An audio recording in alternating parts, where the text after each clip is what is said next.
Hey guys, how's it going? This is Kellen yet again with another beer review today. Looking at one from Grimm. This is their light year. It's double IPA. Hopped with Wahiti. Might be butchering a pronunciation. Sorry, New Zealanders. Galaxy, Citra, Mosaic. But I think it's predominantly Wahiti and Galaxy. We've had a few Grimm IPAs. Honestly, more impressed with their sours. I really like their session sours, I guess you'd call them. Especially their pop series. I'm a sucker for those beers.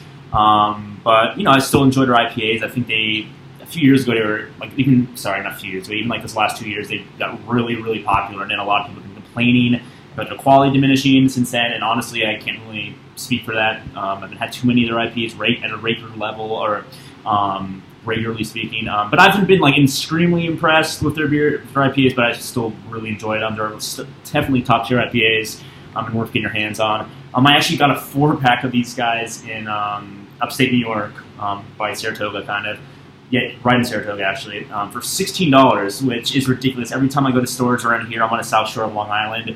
Even in the city, they sell it for like $6 to $8 a can, and restrict anything more than a 1 and 2 can allotment. So I think that just speaks more for the hype in the city and just upstate New York.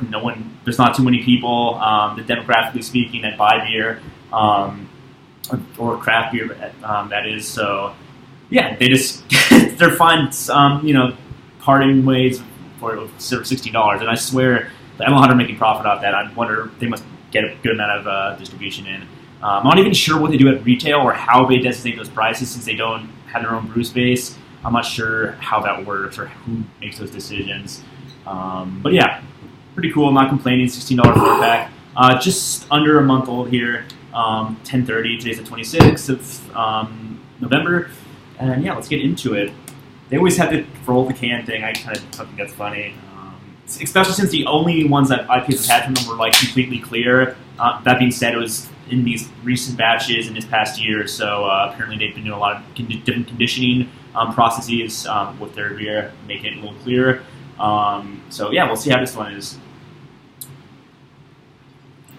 Okay, so that's already pouring a lot of haze in the last two. I had an After Image, double dry hop, supposedly, After Image and Lumen, and they were both almost crystal clear. Still great beers, but a lot of people always bitch about that. Especially with the haze craze. People are bound to. But yeah, this pours out full on haze. Pretty dark actually, a nice kind of I don't know, kind of like that butternut squash orange, but a dark burnt orange for sure. Definitely a darker beer. But yeah, that's absolutely. That's not even chill. That's not chill haze whatsoever. That's full on. There's some sediment floating around in there, but I don't give a fuck. But yeah, it looks great. Nice kind of fluffy head. Looks pretty thick, nice and frothy. Let's get an aroma. Ooh, yeah. Very similar to their. That being said, it's been a few months, but very similar in aroma to those last two I've had from them. They have a very candied kind of hop presence, like a candied, hard candy, like Jolly Rancher. Some orange in there, some orange zest and mango. Yeah, a lot of tropical fruit, but it's a very nice sweetness. Again, kind of a hard candy kind of aroma. A little bit of dankness as well. Very herbaceous. There's kind of a weed kind of herbal kind of vibe in there. But very very fruity and sweet, aromatically speaking. But yeah, it smells great. Again, very similar to the last two I had. Just that candy kind of sweetness. A lot of beers have that. But I'm not getting any overwhelming malt presence on the aroma. It smells very hop forward, even at 1 month old, which is still fucking fresh.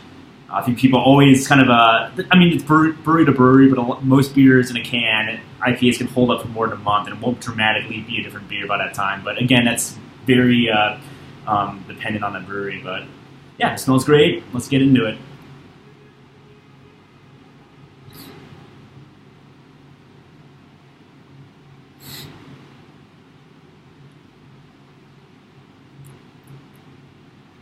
Yeah, it's really good. A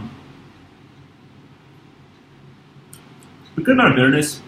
Another thing I've noticed, their beers have a nice, I wouldn't say West Coast influence, but they don't care about, they're not trying to hide that bitterness all the way. There's definitely some residual kind of resinous bitterness on this one. But up front, again, like the aroma, hard candy.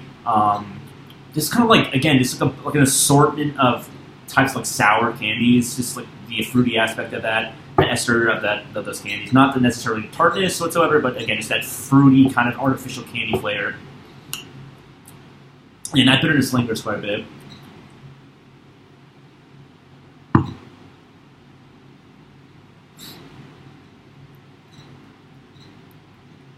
No booze whatsoever.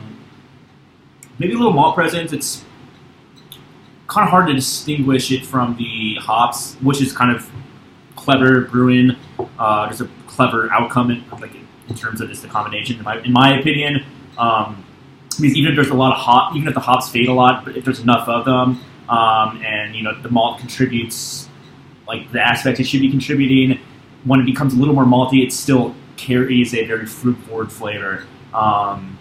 So this is what this one's doing. There might be some malt plain in there, but it's not overwhelming whatsoever.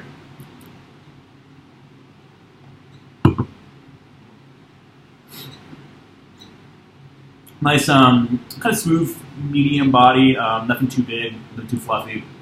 Very easy drinking for the ABV. Yeah, this is good. Honestly, probably my favorite that I've had of the three. The other two weren't, again, they weren't bad or off, but in any way, shape, or form. Just in terms of like kind of what I go for in IPAs, they just a little different. This one's a little more kind of interesting in terms of the hops. And just, I'm curious about the Wahiti. I'm not too familiar. I've had beers with that being kind of a secondary hop and not one of primarily hop with this. And I feel like I'm getting more of that than the Galaxy. I always associate more kind of tropical stone fruits with Galaxy, but this one I get a lot more citrus influence. That could be the Mosaic, obviously, playing in, and the Citra, but excellent stuff. This is great. A beer for me. Definitely an A. Definitely check it out. It's always worth trying new IPAs, especially these guys who do excellent stuff. And yeah, I'll be probably reviewing the fruited sours I got recently from them too. So yeah, look out for those. Great beer though, nonetheless. Definitely recommend it. Till next time, guys. Cheers.